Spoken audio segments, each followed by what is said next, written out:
Alright, what I'm going to be doing today is there was some discussion on one of the forums that I like to read about model railroading, and N-scale in particular, about the Atlas VO-1000 locomotive.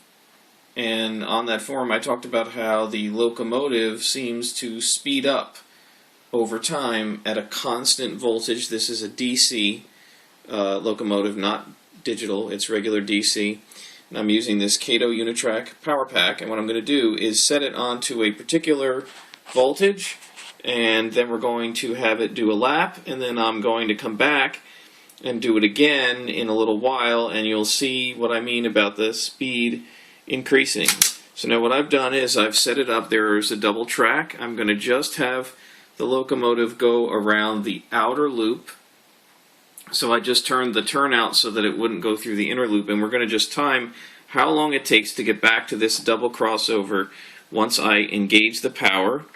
And what I'm going to do is turn the power all the way up to here where you can see it. It's on the C of the word Unitrack, and here is the locomotive beginning. So it's at 1:20 on this video, and this will show you how long it takes the locomotive to go around the very first time. And again, I have not changed the setting at all. It's in the same position, and I'm going to leave it this way, and we're going to see how long it takes to do the future laps. Alright, we're now approaching the halfway mark. The halfway mark is over here by the road. After it passes the road, the engine will have made a half lap around the outer loop, and this has taken it about 40 seconds. Alright, so now we're going to come back around and do the second half of the loop. And this video is going to take a while because going around this loop takes this train a very long time when it first gets going. Alright, so now we've done a full minute. And now we're approaching the starting point, which is over here by the double crossover. So when it reaches the double crossover right there at 2 minutes and 33 seconds, which is about 1 minute and 13 seconds after we started, and I just want to show you the clock on the wall. Alright, so you can see that it's about 20 minutes to 2. And now what I'm going to do is let this engine run for, say, 5 minutes, and then we're going to come back and time how long it takes to do another full lap around. So when we come back, that's what the next clip will be. We are back, and what I want you to see is it has been a little over 6 minutes or so since the last time I was here. I have not changed the velocity at all. We are still pointing at the C on the word Unitrack with a forward velocity.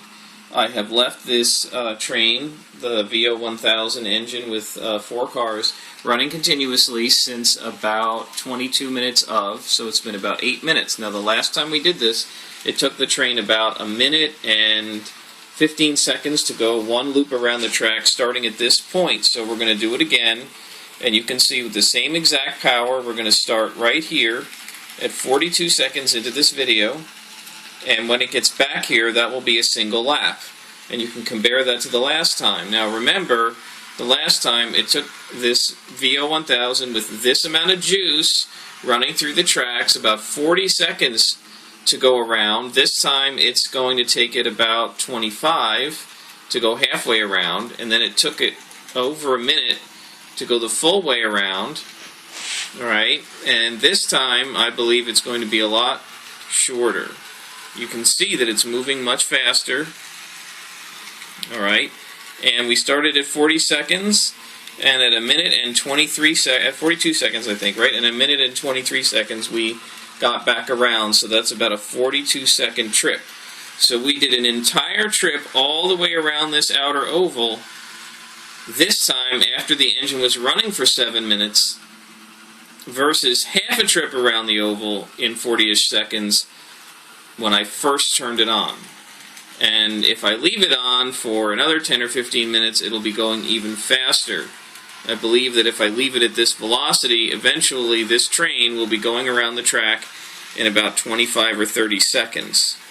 okay, compared to over a minute when I first turned it on. So that's just what I mean when I say that by staying at a constant velocity, over time as this engine basically warms up, it moves faster and faster for a given voltage. Okay, so it doesn't, you can't rely on, oh, well, if I put it on C, it's going to move at a certain scale speed. That might be true when you first turn it on, but it's already moving something like 30-40% faster than it did after only 5 minutes going around the track. Now there is a limit, there's an asymptote. Eventually, this engine will just peak at a certain speed. It'll go around the track every 25 seconds or so, and then it won't get any faster. But my experience with this engine is basically every time it goes around the outer loop, it gets a second or two faster, and after it's gone around the outer loop 20 or 30 times, then it finally reaches its, shall we call it, true speed. And so I'm just showing this as an example to the folks who weren't sure what I was talking about, as to just exactly what I mean when I say that this train clearly speeds up. Even in the time we're talking, it's probably gotten faster. So if we start this at 3 minutes and 24 seconds when it first entered the crossover, remember the last one took about 45 seconds. Okay, so that means it should cross back at around 4 minutes and 10 seconds or so. And I suspect it'll be even faster than that, even in the few laps in the 3 minutes that I've been videotaping this.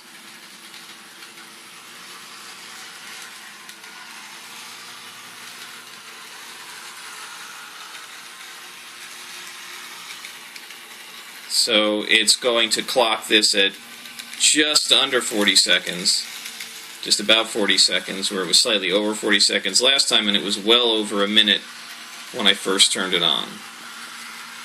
So there you have it. The train's been running for about 10 minutes, and hopefully that gives you an understanding of just exactly what I mean when I say that these engines need to warm up.